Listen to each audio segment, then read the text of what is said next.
Atos capítulo 2, do verso 42 ao verso 47, nos diz assim a palavra de Deus: E perseveravam na doutrina dos apóstolos e na comunhão, no partir do pão e nas orações. Em cada alma havia temor, e muitos prodígios e sinais eram feitos por intermédio dos apóstolos. Todos os que creram estavam juntos e tinham tudo em comum. Vendiam suas propriedades e bens, distribuindo o produto entre todos, à medida que alguém tinha necessidade. Diariamente perseveravam unânimes no templo, partiam pão de casa em casa e tomavam as suas refeições com alegria e singeleza de coração, louvando a Deus e contando com a simpatia de todo o povo.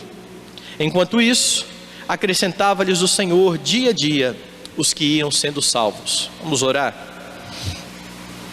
Eterno e soberano Pai, que privilégio temos como teu povo, como povo da aliança, de nos reunir no primeiro dia deste ano, no primeiro dia do Senhor, a fim de atender a convocação do Senhor, para que a tua igreja preste culto ao teu nome. Como é bom poder com os irmãos entoar louvores ao teu nome, elevar ao Senhor as nossas preces, as nossas petições, a nossa gratidão. Como é bom cantar louvores e principalmente como é bom ouvir a tua voz.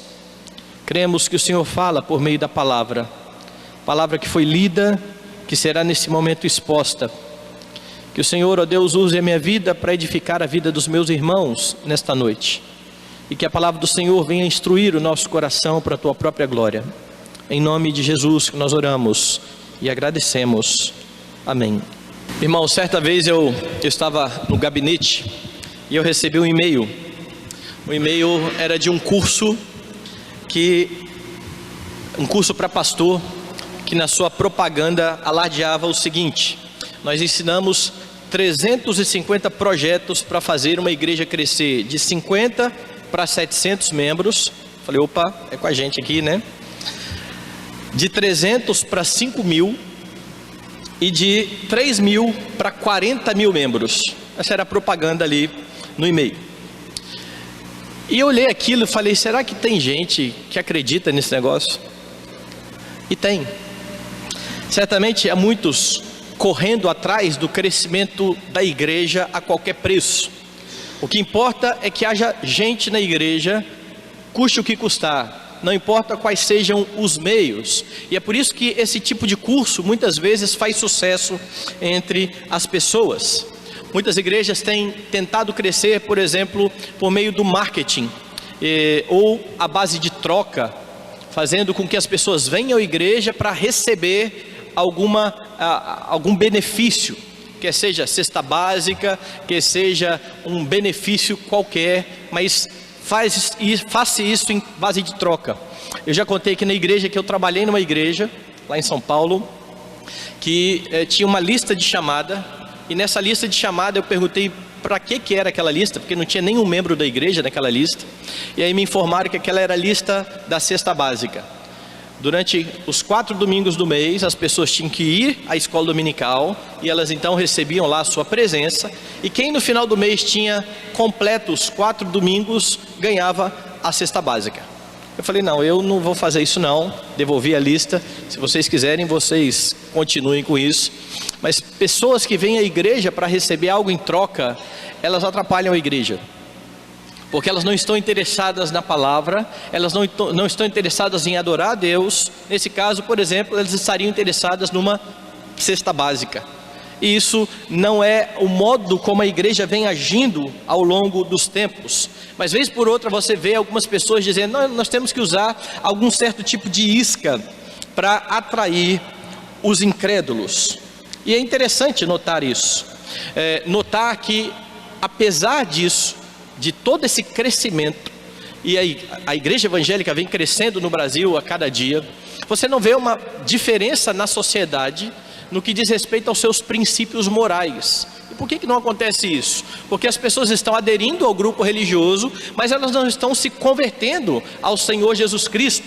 Elas estão simplesmente nesse grupo, e nesse grupo elas têm algumas coisas em comum, mas elas não entenderam o que é o Evangelho, elas não entenderam o que é a redenção, elas não entenderam o que o Evangelho produz na vida dos homens.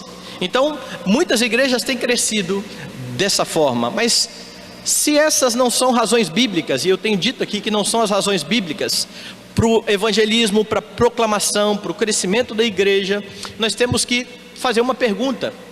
E a pergunta é: como é que nós sabemos que uma igreja está caminhando bem? Será que nós temos na Bíblia elementos que possam nos mostrar e nos nortear no trabalho da igreja, para saber como é que nós vamos tocar a vida da nossa igreja? E o texto que nós lemos, ele é bastante importante para pensar a respeito disso, principalmente considerando o contexto em que ele está inserido. Na semana passada nós vimos aqui que Pedro pregou o seu primeiro sermão, e o final desse primeiro sermão teve uma quantidade grande de pessoas perguntando o que eles deveriam fazer para crer em Jesus. O que eles deveriam fazer diante da acusação de Pedro naquele sermão? Lembram-se do tema do sermão? Ou do conteúdo do sermão? Pedro havia dito que Jesus veio com prodígios, poder, milagres, mas que eles tinham matado o Senhor Jesus Cristo. Veja aí na sua Bíblia, no capítulo 2, no versículo 37, que a pergunta que é feita depois de Pedro terminar é exatamente essa: ouvindo eles estas coisas, compungiu-se-lhes o coração, ou seja, a palavra penetrou o coração, e perguntaram a Pedro e aos demais apóstolos: o que faremos, irmãos? E Pedro foi bem categórico aqui no versículo de número 38: arrependei-vos e cada um de vós seja batizado em nome de Jesus Cristo para a remissão dos pecados, e recebereis o dom do Espírito Santo. Final disso, versículo de número 41: então os que lhe aceitaram a palavra foram batizados, havendo um acréscimo naquele dia de quase 3.000 pessoas. Agora preste bem atenção. Se você está acompanhando bem os números aqui em Atos dos Apóstolos, você vai ver que a primeira assembleia da igreja, está aí registrada lá no capítulo 1, verso 15, era composta de 120 pessoas, mais ou menos. Essa era a igreja que estava reunida em Jerusalém.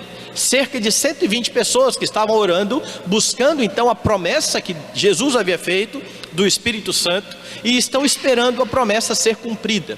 Com a vinda e a descida do Espírito Santo, o milagre do dom de línguas, a proclamação da palavra, e agora o sermão bastante enfático de Pedro, esse número vai para 3.120, certo? A igreja, ela cresce de uma forma assustadora aqui, com apenas um sermão. E agora Lucas vai fazer um breve registro, um breve relato de como estes irmãos começaram a sua caminhada, como é que a igreja cristã estava vivendo nos seus primeiros dias. E esse relato de Lucas, ele vai fazer um outro mais à frente, quando ele começa dizendo lá na frente: da multidão dos que creram era somente um, o coração e a alma, e ninguém considerava sua nenhuma coisa. 2 relatos ele vai fazer pelo menos aqui a respeito da vida da igreja. Nesse primeiro relato nós vemos algumas evidências de uma igreja sadia. A igreja está começando, ela está caminhando, 3.000 pessoas foram batizadas, elas fazem parte agora do grupo. Quais são as evidências de uma igreja sadia que você tem nesse texto? A primeira delas, uma igreja sadia é uma igreja perseverante. Veja o versículo 42, Lucas diz assim: e perseveravam na doutrina dos apóstolos, e na comunhão, no partir do pão e nas orações. Uma igreja sadia é perseverante, e a palavra aqui traduzida por perseverança é dar constante cuidado a alguma coisa. Isso é ser perseverante. É como se Lucas então estivesse dizendo aqui: e eles estavam constantemente dando cuidado a algumas coisas. Eles estavam dando cuidado a quê? No que eles tinham a sua atenção, no que a igreja gastava o seu tempo. E a primeira citação, a primeira coisa que ele cita aí é a doutrina dos apóstolos. E eles perseveravam na doutrina dos apóstolos. Não é interessante notar que a doutrina vem aqui no texto em primeiro lugar, sobretudo em dias que pessoas dizem que doutrina é algo que não presta, doutrina divide igreja, doutrina é algo que só serve para promover briga, confusão. A gente deveria deixar a doutrina de lado e se agarrar somente em Jesus. É o que muitos têm dito. Mas a igreja acabou de ter uma adesão aqui de 3.000 pessoas. E o que essas 3.000 pessoas estão fazendo? Elas estão perseverando na doutrina dos apóstolos. Lembra aqui que eu já tenho enfatizado que os apóstolos são chamados exatamente para lançar os fundamentos da igreja. São eles que vão doutrinar a igreja, e mais à frente isso vai ficar bastante evidente quando a igreja começa a enfrentar problemas por conta desse crescimento. E aí vai dar origem aos diáconos. Quando os diáconos vão ser estabelecidos, no capítulo 6, a palavra dos apóstolos vai ser: não é razoável que nós abandonemos a palavra para servir as mesas. Então escolham aí alguns homens cheios do Espírito Santo, e nós vamos nos dedicar à oração e à palavra. Os apóstolos têm foco, eles têm que doutrinar a igreja. Eles têm que estabelecer os alicerces da igreja. E estes irmãos que agora se juntam à igreja, eles estão perseverando na doutrina dos apóstolos. Os apóstolos pregam, os apóstolos ensinam, e eles se agarram nisso.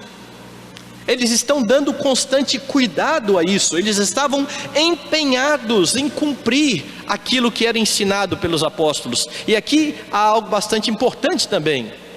Quando Lucas diz que eles estão perseverando na doutrina, não significa simplesmente que eles gostaram intelectualmente da doutrina, mas que não viviam a doutrina. Nós vamos ver isso no decorrer do texto. A doutrina se transformava em prática. A doutrina era experimentada, ela era vivenciada por estes irmãos. Então Lucas está dizendo, eles perseveravam primeiro na doutrina dos apóstolos. Ele diz mais, eles perseveravam na comunhão. A palavra aqui que muitos conhecem, até o termo grego, né? Koinonia.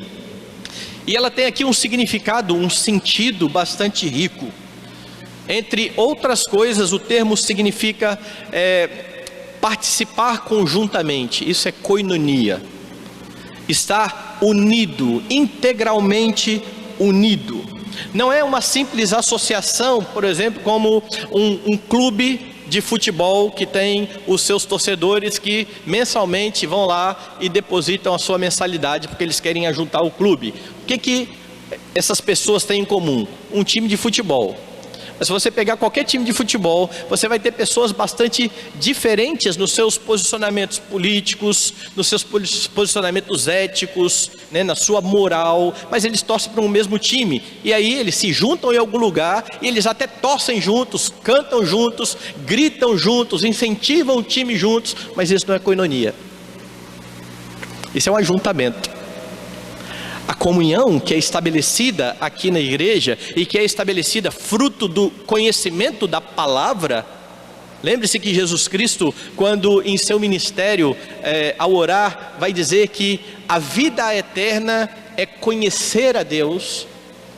E esse conhecimento de Deus só pode se dar por meio da palavra.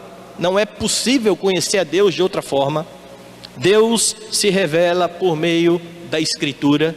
Lembre-se de Jesus dizendo isso: quem crê em mim, como diz a Escritura, do seu interior fluirão rios de água viva. Não há outra forma de conhecer a Cristo. Então esse conhecimento, ele produz comunhão, que é estabelecida pelo próprio Deus. E é isso que Lucas está então registrando aqui. Intimidade que procede do próprio Deus e do Espírito de Deus, que promove essa comunhão na igreja. E eles davam atenção a isso. Eles estavam constantemente dando atenção à comunhão. Mas ele diz mais: no partir do pão e nas orações. E de acordo com o contexto aqui, parece significar exatamente a ceia do Senhor. E se isso de fato acontece, e eu creio que ele está de fato se referindo aqui à ceia do Senhor, há uma controvérsia aqui entre os estudiosos, para dizer que talvez fosse simplesmente refeições em conjunto, mas eu creio que ele está falando da mesa do Senhor, da ceia do Senhor.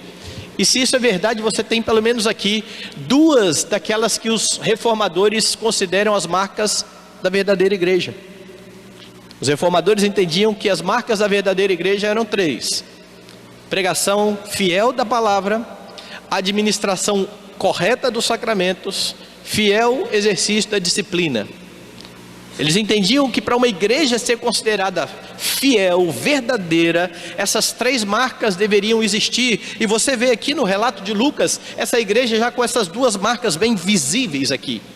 Eles dão atenção à doutrina, então eles têm fidelidade na pregação, e eles estão administrando os sacramentos. Aqui você tem a mesa do Senhor, mas nos versículos anteriores você vai ter no versículo 41 o batismo. Veja lá, os que lhe aceitaram a palavra foram batizados. Então os dois sacramentos que nós temos, batismo e ceia do Senhor, eles aparecem exatamente aqui neste contexto, e a igreja está dando atenção a estas coisas. Eles perseveram em tudo isso. Agora, perceba que tudo isso, a comunhão e a administração dos sacramentos, tudo isso está apoiado na palavra. A comunhão, ela é produzida pelo Espírito Santo de Deus no meio dos crentes que, conhecendo a Deus, expressam o seu amor aos irmãos. Pedro vai dizer isso, né? Se você diz que ama a Deus que você não vê, você tem que amar o seu irmão que você está vendo. Na verdade ele fala na negativa, né? Eu estou colocando de forma positiva. A evidência de que eu amo a Deus é o meu amor pelos meus irmãos. Então Lucas registra isso aqui. Isso vem da palavra. E os sacramentos, o que são? São a exposição visível da pregação da palavra. O batismo representa o lavar regenerador do Espírito Santo na vida do crente. O lavar também da palavra na vida do crente. A mesa do Senhor representa a doutrina que nós temos da morte e ressurreição do Senhor Jesus Cristo para a justificação de todo aquele que crê. Tudo aponta para a doutrina. É por isso que uma igreja, para ser sadia, ela tem que abraçar a doutrina, mas vivenciar a doutrina. Veja que eles estão indo do entendimento doutrinário para a prática, e eles perseveram nisso, no partir do pão e nas orações. A igreja em Atos dos Apóstolos é uma igreja que está constantemente aos pés do seu Senhor. Antes de Deus derramar o Espírito Santo em Pentecostes, o que estava fazendo a igreja? Perseverando junto em oração, clamando, buscando aquilo que Jesus havia prometido para eles. Você quer saber se uma igreja é saudável? Verifique se ela persevera nessas coisas. Ela persevera na doutrina, ela persevera na prática da doutrina, na comunhão, no partir do pão e nas orações. Porque, irmãos, como fazia a igreja de Atos, nós devemos fazer. É bem verdade que você não tem aqui em Atos um texto normativo, certo? Um dos maiores problemas que nós temos nos nossos dias, eu creio, é não entendermos a diferença entre textos normativos e textos descritivos. Textos normativos são aqueles que ditam uma norma: faça isso, não mate, não roube, honre seu pai e sua mãe. São normas, são regras. E textos descritivos são aqueles que descrevem uma história, relatam uma história, mas que não necessariamente é algo que a igreja vai experimentar novamente. Por exemplo, você vai ter no Antigo Testamento a descrição da história de Balaão e da mula falando com Balaão. Ninguém em sã consciência vai achar que aquilo ali é um parâmetro para que aconteça todos os dias e vai sair pela rua procurando alguma mula que fala. É um texto descritivo. Atos dos Apóstolos também é um texto descritivo, porque é um texto histórico. O objetivo de Lucas, como nós vimos lá no começo, era falar para o seu amigo que havia abraçado a fé cristã com o Evangelho as coisas que Jesus começou a fazer, e com o livro de Atos o que Jesus continuou a fazer agora, assunto aos céus, fazendo por meio dos seus apóstolos. Ele está descrevendo, mas essa descrição da igreja aponta para mandamentos, porque tudo que a igreja está fazendo aqui, apesar de o texto ser descritivo, tem mandamento da parte do Senhor. Tem mandamento para você se dedicar à doutrina e ao estudo da palavra. Tem mandamento para você demonstrar amor aos irmãos. Tem mandamento para que você persevere em oração. Você tem mandamento para todas essas coisas, e é por isso que nós podemos pegar isso aqui como um parâmetro e pensar como é que nós como igreja temos nos portado. E é interessante pensar nisso hoje, primeiro dia do ano e primeiro dia do Senhor do ano. Temos buscado conhecer a palavra? Conhecer. Se a resposta é positiva, se a resposta é negativa, é arrependa-se e comece a estudar a Bíblia. Se a resposta é positiva, cabe uma outra pergunta: para quê? Para quê? Nós vivemos hoje um tempo de especialistas em tudo. Quer uma constatação? Abra o seu Facebook. Você bota qualquer coisa ali. Hoje eu peguei piolho. Pronto. Abre uma discussão e vem todo mundo falar de onde que vem o piolho, como é que mata piolho. Essa não é a maneira correta. A maneira correta é... Tudo vira discussão.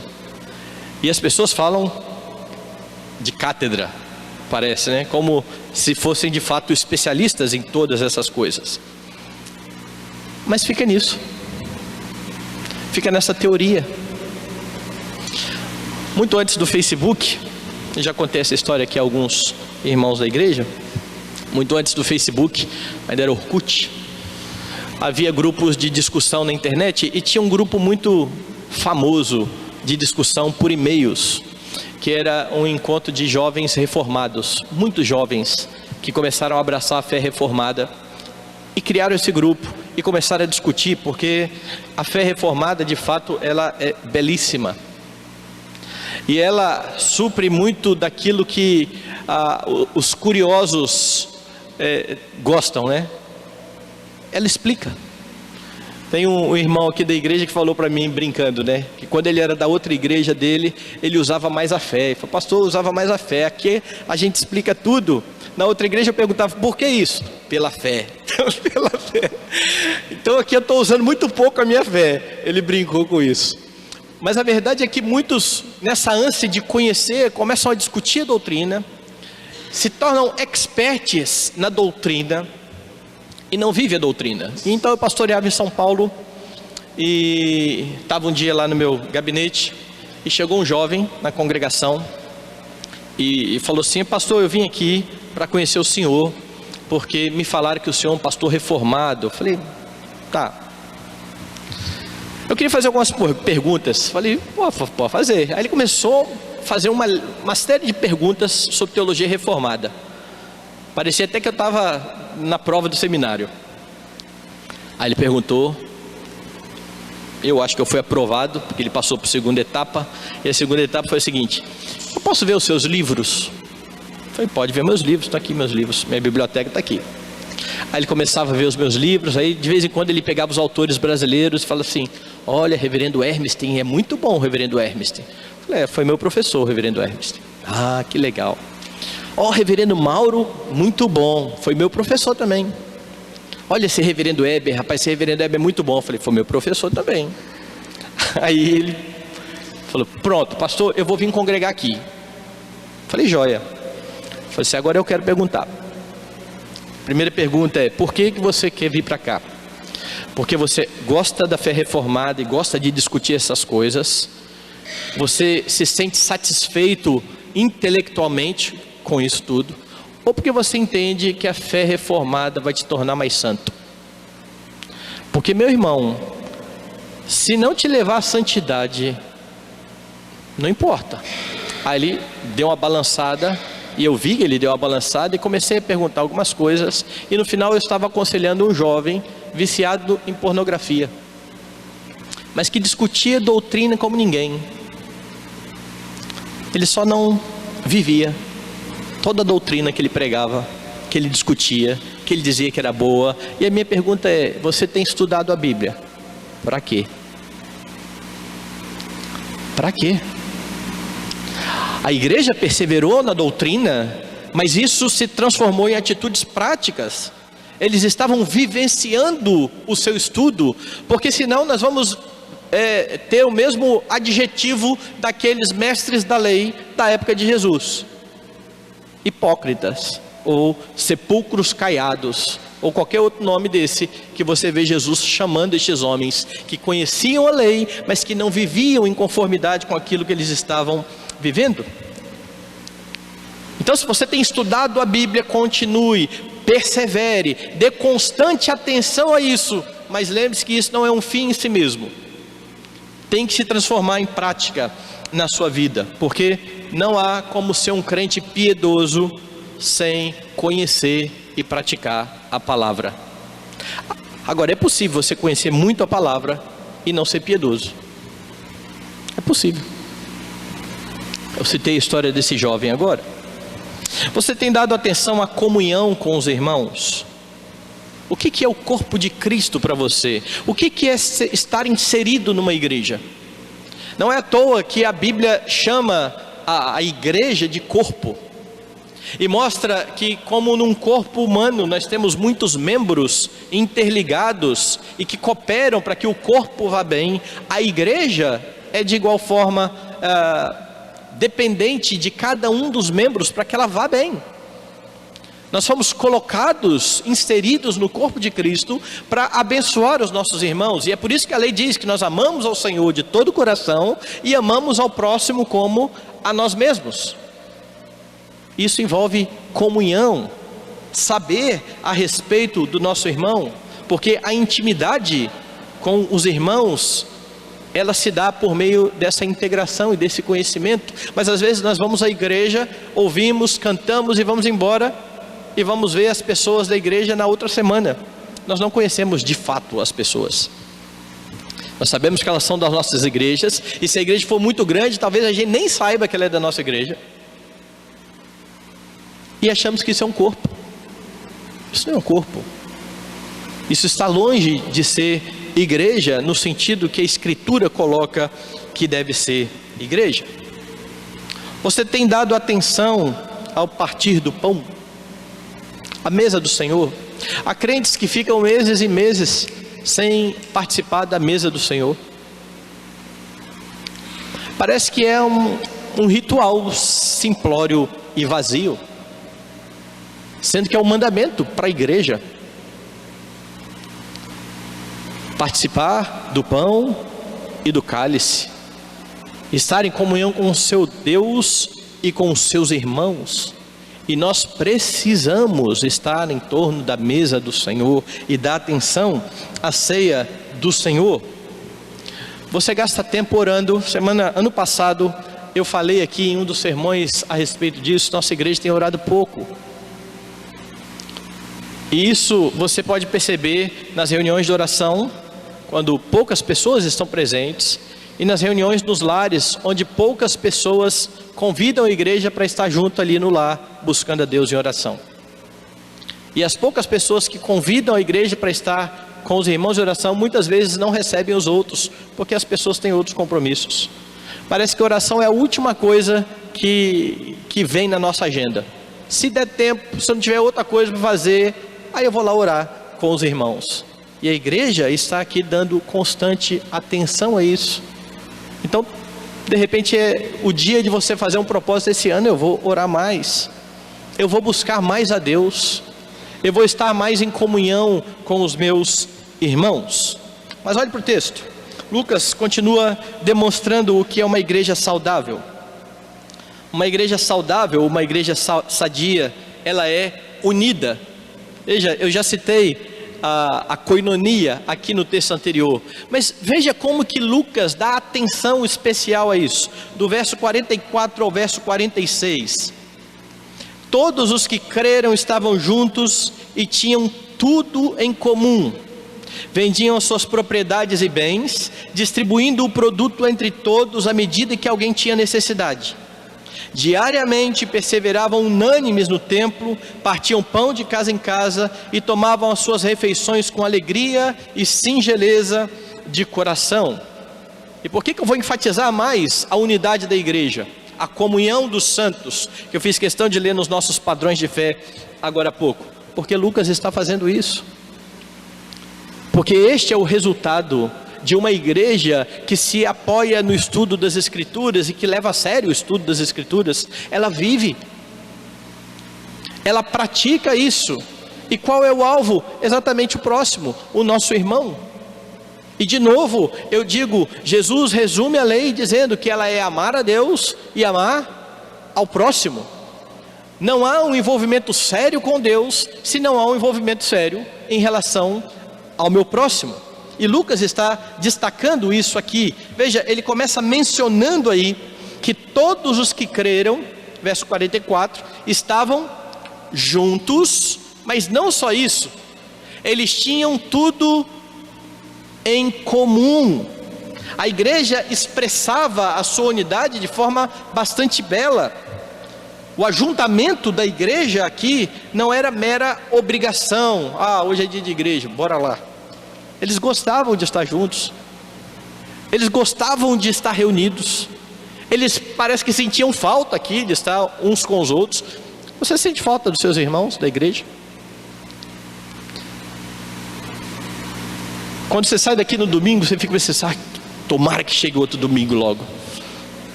Ou são irmãos, mas eu tenho amigos melhores lá fora.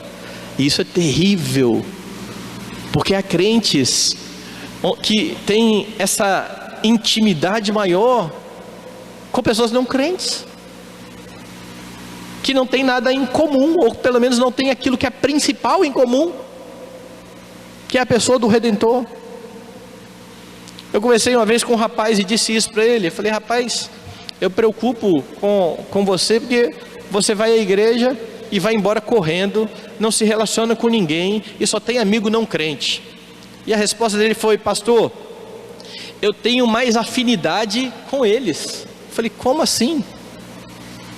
Como é que você não tem afinidade com um irmão que foi salvo pelo mesmo sangue que você? Eu não consigo compreender isso, porque esse não é o modo correto. A Bíblia dá muitos exemplos a respeito disso. Nós devemos nos envolver com aqueles que são do corpo de Cristo, conhecê-los, gostar de estar juntos, expressar o amor. É isso que esta igreja aqui está fazendo. Eles tinham muito prazer em estar juntos, em compartilhar com os irmãos, e é por isso que Lucas está dizendo que tudo lhes era comum. Veja um exemplo disso no verso 45. Vendiam as suas propriedades e bens, distribuindo o produto entre todos, à medida que alguém tinha necessidade. O resultado de estar junto é sensibilidade àquilo que o outro precisa. Isso aqui não tem nada a ver com comunismo, nada a ver.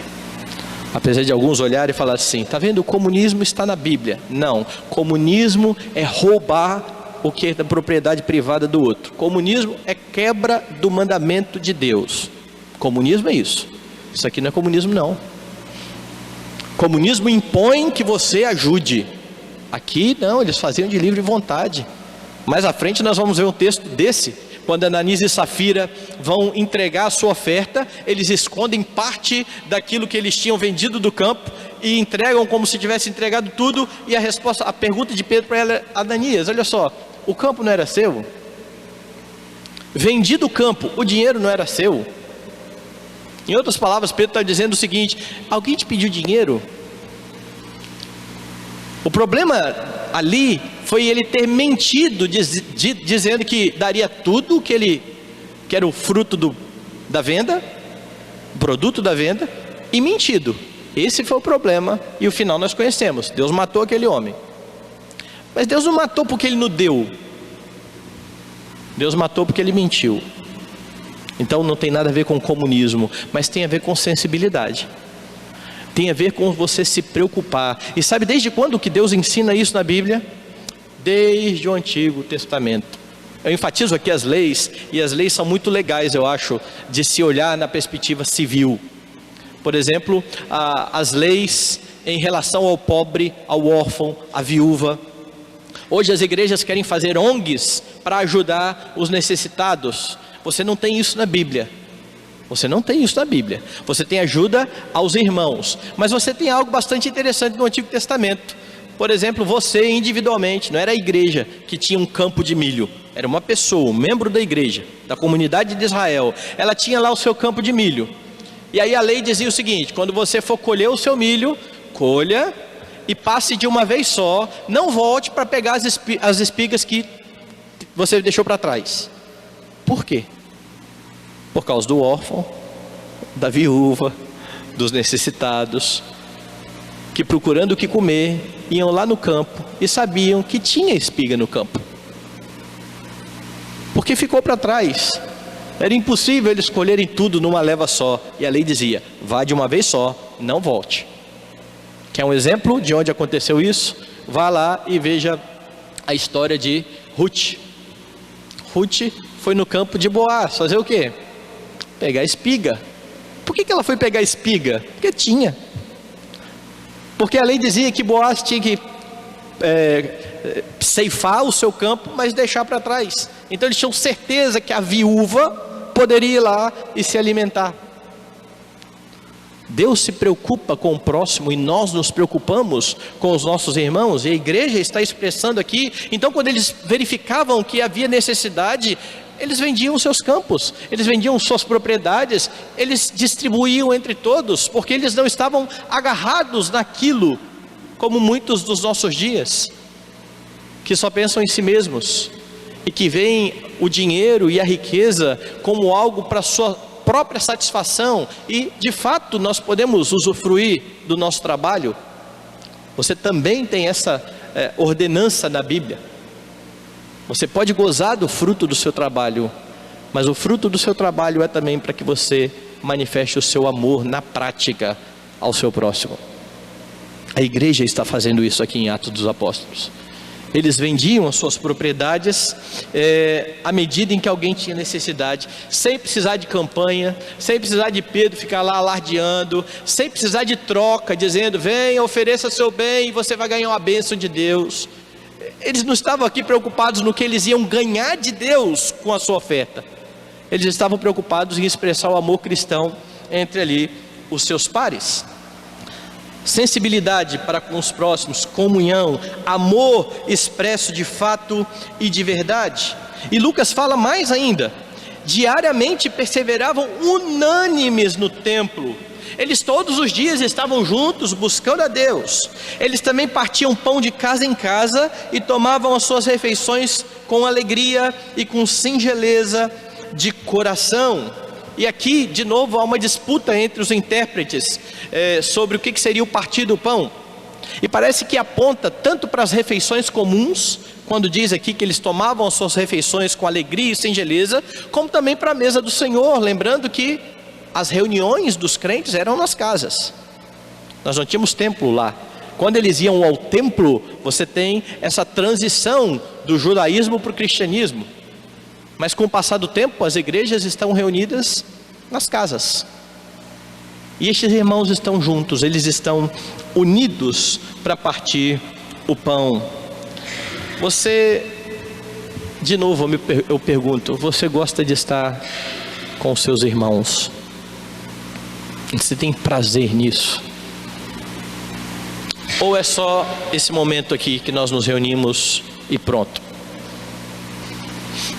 Há uns 15 anos, eu acho, talvez mais, eu ouvi a respeito de uma música de uma banda lá em Belo Horizonte.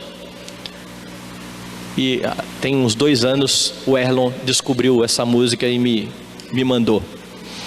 Mas a música dizia alguma coisa muito interessante. Ela dizia o seguinte: e na segunda-feira você vai me amar? E eu só sabia essa frase dessa música. Eu falei: rapaz, isso é uma pergunta interessante, né? Porque às vezes a igreja junta: eu te amo, meu irmão, eu sou um com você no amor do nosso Pai. Segunda-feira é dia de trabalho, né? Segunda-feira eu tenho tempo para ligar para o meu irmão e dizer assim: você está bem? Eu senti que você estava meio para baixo no domingo. Eu senti que você não estava muito alegre. Está acontecendo alguma coisa? Eu posso orar com você? Eu posso orar por você? Nada, segunda-feira é dia de trabalho. Terça, quarta, talvez no domingo eu encontro de novo. Se eu lembrar que ele estava triste no domingo anterior, eu pergunto, e aí? Aí já passou. Isso é demonstrar amor na prática. É ser sensível. E a comunhão, ela estabelece exatamente isso. Nós conseguimos saber quando os nossos irmãos estão passando por aflições. Quer um exemplo disso? Olhe para a sua casa. Quando você e sua esposa, só pelo jeito que a pessoa chega em casa, você sabe que houve alguma coisa no trabalho que foi muito mal. Ou do jeito que o filho chega, a mãe sabe que aconteceu alguma coisa na escola. Por que tão rápido assim? Não tem bola de cristal? É porque nós convivemos todos os dias, nós sabemos como essas pessoas se portam. Teve um dia que eu cheguei de uma reunião, acho do presbitério, olhando, olhou para minha cara e falei assim, o que aconteceu? Só pela cara. Eu não tinha falado um A ainda. E foi um dia que foi meio punk no presbitério. E nós devemos estabelecer isso aqui. Família da fé. Família da fé. Nós estaremos juntos, todos juntos com o Senhor. Nós vamos morar todo mundo junto para sempre. Cada um na sua casa, creio eu. Mas nós vamos estar juntos, com uma comunhão mais perfeita do que essa. Mas isso não significa que a gente tem que esperar para lá. Isso deve ser vivido já. Então, identifique-se com as dores do seu irmão. Se coloque como alguém que vai orar por ele e ore, e ore. Eu já falei de um problema que eu tinha e que eu resolvi ouvindo um pastor mais velho, né? Que é aquele que o pessoal fala assim, eu estou com um problema, ora por mim. Eu falo assim, vou orar. Esquece, você não vai orar não. E aí o pastor falou o seguinte, quando eu falo para a pessoa que eu vou orar, eu oro é na hora. Então às vezes eu faço isso. Um amigo meu esses dias falou assim, rapaz, estou com um problema assim, lembra de orar aí por mim? Eu falei, rapaz, vou lembrar de orar. Parei o trabalho, orei, pronto. Para depois não falar assim, eu estou orando, hein? Mentira, mentira. Se esquece. Então ore de verdade.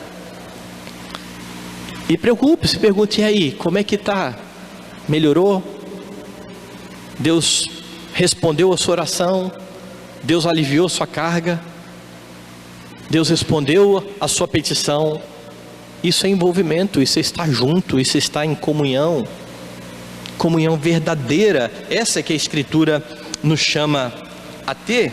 E aí então eu quero ler de novo o que o catecismo nos instrui. Veja que interessante, primeira confissão de fé, diz assim, estando unidos uns aos outros no amor, participam dos mesmos dons e graças, e estão obrigados ao cumprimento dos deveres públicos e particulares que contribuem para o seu mútuo proveito. Depois no ponto 2 a confissão de fé diz, os santos pela sua profissão de fé, estão obrigados a manter uma santa sociedade e comunhão no culto a Deus e na observância de outros serviços espirituais que tendem à sua mútua edificação, bem como a socorrer uns aos outros em coisas materiais, segundo as suas respectivas necessidades e meios. O Catecismo de Heidelberg enfatiza, cada um tem o dever de usar os seus dons com disposição e alegria para o benefício e o bem-estar dos outros membros. Então o que a fé reformada vem proclamando há muitos anos, é aquilo que a gente tem que vivenciar, porque a Bíblia já diz há muitos séculos. A fé reformada não inventou isso. Eles simplesmente colocaram em prática o que a Escritura diz. Assim diz o Senhor. Nós entendemos a doutrina, vivamos a doutrina. É simples assim. Você gosta de estar na casa dos irmãos? Deixa eu melhorar a pergunta. Você gosta dos irmãos na sua casa? Porque gostar de estar na casa dos irmãos é mais fácil, né? Você gosta dos irmãos na sua casa? Você convida os irmãos, você olha, passa lá em casa, vamos tomar um cafezinho e vamos conversar. E não é sobre o time de futebol, não é sobre o emprego, é conversar sobre Deus, sobre a palavra, sobre os dilemas da vida. Porque às vezes nós temos muitos ajuntamentos, ajuntamento para comer churrasco, ajuntamento para comer doce, ajuntamento para comer isso, e ajuntamento para buscar Deus. Meu irmão, vou passar lá na sua casa, vou orar com você. Posso? É assim que nós deveríamos agir. E gostar de receber os irmãos. Uma das características do oficial, daquele que almeja o presbiterato, por exemplo, é que ele tem que ser hospitaleiro. Hospitaleiro. Receber pessoas para comunhão, para repartir um dom espiritual. Qual foi a última vez que você pensou em chamar a igreja para ir na sua casa? Eu nem estou falando que você chamou, porque eu sei que tem muito tempo que ninguém chama quase a igreja para estar no lar. Mas você já passou na sua cabeça disso? Um dia eu vou chamar a igreja para estar aqui. Chame esse ano. Quem sabe a gente não vai ter reunião de oração toda semana na casa dos outros. Isso é uma bênção. Isso é uma bênção. E isso é viver o Evangelho. Volte lá para Atos dos Apóstolos. Mais uma marca, mais uma característica de uma igreja saudável. Ela é frutífera. Verso 47. Louvando a Deus e contando com a simpatia de todo o povo, enquanto isso, acrescentava-lhes o Senhor dia a dia os que iam sendo salvos. Agora, perceba aqui a conexão que Lucas faz, bastante interessante. Ele relatou aqui, os irmãos perseveravam na doutrina, no partir do pão, nas orações. Ele diz que eles estavam juntos, eles estavam em comunhão. E qual foi o resultado disso? Desse estar em comunhão e desse louvar a Deus? Ele diz, eles contavam com a simpatia do povo. Aqui é muito, eu gosto muito desse texto. Eu gosto muito desse texto, junto com aquele texto lá de Pedro, quando ele diz para os irmãos o seguinte: ora, quem é que vos há de maltratar se fordes zelosos do que é bom? Sabe por que eu gosto desses dois textos? Porque crente tem mania de dizer que ninguém gosta dele porque ele é crente, Satanás está perseguindo. Não é, é porque é chato mesmo. Tem nada a ver com ser crente. Não tem a ver. Porque a igreja aqui era uma igreja que estava pulsando aqui doutrina, vivendo a doutrina, e o pessoal em volta tinha simpatia, porque via que aquele povo era diferente, eles cuidavam uns dos outros. Sabe por quê? Porque a igreja fazia o mesmo que Israel foi chamado para fazer lá no passado. Quer um exemplo? Vai lá, Salmo 126. Salmo 126 é um salmo onde o salmista passa por alguma dificuldade aqui, ele vai clamar a Deus pela sua intervenção. Então ele diz aqui: quando o Senhor restaurou a sorte de Sião, ficamos como quem sonha. Então a nossa boca se encheu de riso e a nossa língua de júbilo. Então entre as nações se dizia: grandes coisas o Senhor tem feito por eles. Por que as nações estão olhando para Israel e dizendo: Deus tem feito grandes coisas por Israel? Porque eles estavam vivendo de forma correta, pelo menos nesse período aqui. A lei foi dada para isso. Se você for em Deuteronômio, você vai ver isso. Vivam a lei, e as outras nações vão dizer: que povo é esse? Não existe povo como esse, que tenha deuses tão chegados a ele como Israel. Foi essa a ordenança de Jesus aos seus discípulos: assim brilhe também a vossa luz diante dos homens, para que eles vejam as vossas boas obras e glorifiquem a vosso Pai que está nos céus. Você tem isso no Salmo 117, quando o salmista lembra a Israel qual era a sua obrigação. Veja: louvai ao Senhor vós todos os gentios, louvai-o todos os povos. Por quê? Porque Deus é bom e misericordioso para com Israel. Aí você pensa assim: mas como é que os povos vão louvar a Deus porque Deus é bom com Israel? Sim, vendo o agir de Deus em Israel e a forma como Israel vivia na presença de Deus, aqueles povos viriam glorificar a Deus. Agora vai lá em Atos e veja se não é exatamente isso que está acontecendo aqui, louvando a Deus e contando com a simpatia do povo. Enquanto isso, acrescentava-lhes o Senhor dia a dia os que iam sendo salvos. O evangelismo era natural, e ele era poderoso, porque ele vinha acompanhado de testemunho. Às vezes a gente fala sobre Cristo para as pessoas, mas as pessoas olham para a igreja e falam, aquilo lá, não quero não. Às vezes fala até para aquele que está proclamando, dizendo, mas você não é assim, você não vive assim. Porque às vezes nós estamos proclamando um Jesus que nós não conhecemos de verdade, com o qual nós não temos de fato uma unidade real. Nós só conhecemos a doutrina, é da boca para fora, e aí a gente vai repetir doutrina para o outro, achando que isso vai salvar alguém. Assim brilhe a vossa luz diante dos homens, para que eles vejam as vossas boas obras e glorifiquem a vosso Pai que está nos céus. Sabe qual foi o contexto dessa fala de Jesus? Foi o Sermão do Monte, onde ele disse o seguinte: não pense que eu vim revogar a lei. Eu não vim revogar, eu vim para cumprir. Até que os céus e a terra passem, nem um tio e nem um iota vai passar da lei. E aí ele diz mais: se a vossa justiça não exceder em muito a dos escribas e fariseus, vocês não vão para o céu. Jesus estava falando de viver pautado na lei do Senhor, e o resultado? Os homens veriam as vossas boas obras e glorificariam ao Pai que está nos céus. Atos dos Apóstolos está mostrando exatamente isso. A igreja vivia em acordo com a doutrina, e o evangelho avançava pelo testemunho da igreja. Uma igreja sadia, ela vai frutificar no seu ministério, ou na sua missão de proclamar a boa nova da salvação, porque é isso que está acontecendo aqui em Atos dos Apóstolos, e é isso que tem que acontecer na nossa vida. Jesus disse que nós frutificaríamos,